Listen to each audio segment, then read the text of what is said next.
नमस्कार, आप सभी का स्वागत है जम्मू परिवर्तन में। मैं हूं रति शर्मा। आज सुबह से ही अच्छी अच्छी खबरें जो हैं वो निकल कर सामने आ रही हैं और इस समय एक और बड़ी खबर जो है वो निकल कर सामने आ रही है, जो कि माता के भक्तों के लिए बहुत बड़ी खबर ज़रूर साबित हो सकती है। जो लोग भी माता के भवन जाते हैं और आए दिन जाते रहते हैं, उनके लिए एक बहुत बड़ी खुशखबरी जो है वो निकल कर सामने आ रही है। उन लोगों के लिए भी है ये वही खबर, खुशखबरी जिस तरह से बात की जाए, जो लोग ठीक ढंग से चल नहीं पाते, मोटे हैं, या फिर अगर बात की जाए बुजुर्ग हैं या किसी भी तरह की परेशानी से जूझ रहे हैं, अब वो लोग भी आराम से माता के दर्शन कर सकते हैं। कहाँ से कहाँ तक वो तो बताएंगे, पर इसके अलावा क्या क्या नई सुविधाएं ऐड हो रही हैं इस दर्शन को और सुगम बनाने के लिए पूरी की पूरी जानकारी आप तक पहुंचाने की कोशिश करते हैं। इसके साथ साथ में बता दें, कल एलजी साहब की एक मीटिंग हुई थी जिसमें ये बातचीत सामने आ रही है कि जो लोग भी माँ वैष्णो देवी के दर्शन करने चाहते हैं, उनके लिए किसी भी तरह की कोई भी परेशानी जो है, जिस तरह से एक परेशानी 31 दिसंबर को हुई थी, वैसी परेशानी ना हो, उस यात्रा को सुगम बनाने के लिए भी एक कार्य किया जा रहा है। अब वो क्या क्या कार्य है आपको बताने की कोशिश करते हैं। माँ वैष्णो देवी की यात्रा आसान बनाने के लिए कटरा और अर्धकुंवारी के बीच रोपवे सुविधा शुरू करने की तैयारी कर रही है।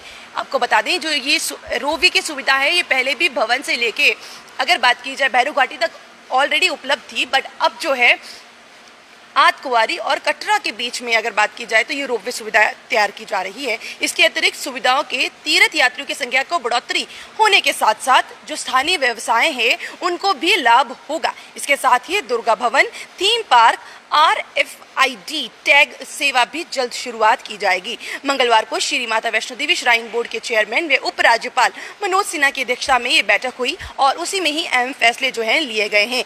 अब क्या क्या इस चीज़ों में ज़रूरी है और क्या क्या नई चीज़ें निकल कर सामने आ रही हैं वो भी बता दें। भक्तों के लिए सुखद अनुभव के लिए निर्धारित समय सीमा के भीतर स्काई वॉक, नया दुर्गा भवन, अत्याधुनिक थीम पार्क और RFID टैग जैसी सुविधाएं शुरुआत की गई हैं, जिसमें स्काई वॉक की अगर मैं बात करूं तो स्काई वॉक इसीलिए बनाया जा रहा है जिससे भीड़ भाड़ बहुत ज़्यादा हो जाती है माता के भवन में। जब भी नवरात्रि हो, 31 मार्च हो, अभी जैसे जून जुलाई का महीना शुरू होने वाला है जिसमें बच्चों को छुट्टियां हो जाती हैं, कई जगहों पर तो मई के महीने से शुरुआत हो जाती है छुट्टियों की। उस चीज़ को मद्देनजर रखते हुए एलजी ने श्राइन बोर्ड की चालू परियोजनाओं को समय सीमा के भीतर पूरा करने के निर्देश दिए हैं। भवन क्षेत्र में भीड़भाड़ से बचाव के लिए तीर्थ यात्रियों की बेहतर क्रॉसिंग की यात्रा कतार प्रबंधक पर, जैसे अगर बात की जाए स्काईवे का काम जो है वो शुरुआत की गई है।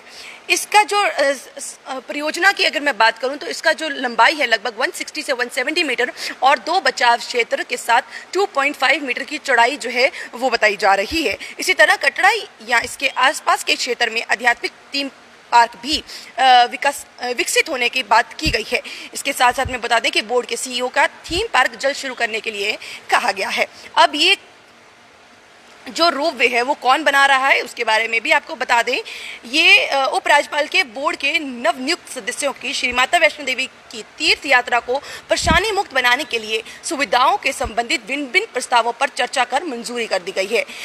अगर बात की जाए इसमें कौन कौन शामिल हैं तो ग्रावेंटेड LG, स्विट्जरलैंड और Damodar ropeway construction company limited, जो कोलकाता के माध्यम से यात्री रोपवे के संचालन और रखरखाव से संबंधित प्रस्तावों को मंजूरी दी गई है। यानी कि अब जो इस बार अगर मैं बात करूं नए साल में शुरुआत जो हुई थी, अब वो शुरुआत कभी भी ना ऐसी देखने को मिले, उस चीज़ को मद्देनजर रखते हुए अलग अलग चीज़ों का निर्माण जो है वो शुरुआत की गई है, जिसमें सबसे बड़ी बात जो है वो स्काई वे के तौर पर की गई है।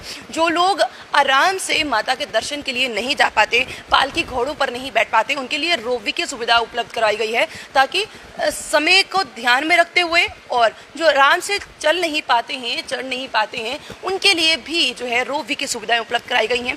कोलकाता के बेस्ड ये कंपनीज हैं जो यहाँ पर कार्य शुरू करेंगी। इसके साथ साथ में किसी भी तरह की कोई भीड़ भाड़ जैसी सुविधाएं, जिसमें अगर जो बात की जाए भीड़ भाड़ ना बढ़ जाए, परेशानियां ना बढ़ जाए, उस चीज़ को भी मद्देनजर रखते हुए कार्य जो हैं वो किए जा रहे हैं मां वैष्णो देवी के दरबार में। और कहीं ना कहीं इससे जो लोग यहाँ पर आएंगे उनके लिए परेशानियां ज़रूर कम हो जाएंगी। वहीं आध्यात्मिक जो थीम अगर मैं कहूँ जो पार्क बनाए जा रहे हैं, उस चीज़ को मद्देनज़र रखते हुए लोग काफ़ी आकर्षित भी होंगे और इससे आम जनता का जो व्यवसाय है वो भी बढ़ेगा। तो कहीं ना कहीं एक बहुत बढ़िया खबर जो है जो माता के भक्त हैं उनके लिए निकल कर सामने आ रही है, और जो लोग माता के दर्शन करने नहीं जा पाते थे उनके लिए भी एक बहुत बड़ी सुगम यात्रा जो है वो ज़रूर प्रिपेयर की जा रही है एलजी एडमिनिस्ट्रेशन द्वारा। आपको क्या लगता है अपनी राय कमेंट बॉक्स में ज़रूर रखिएगा।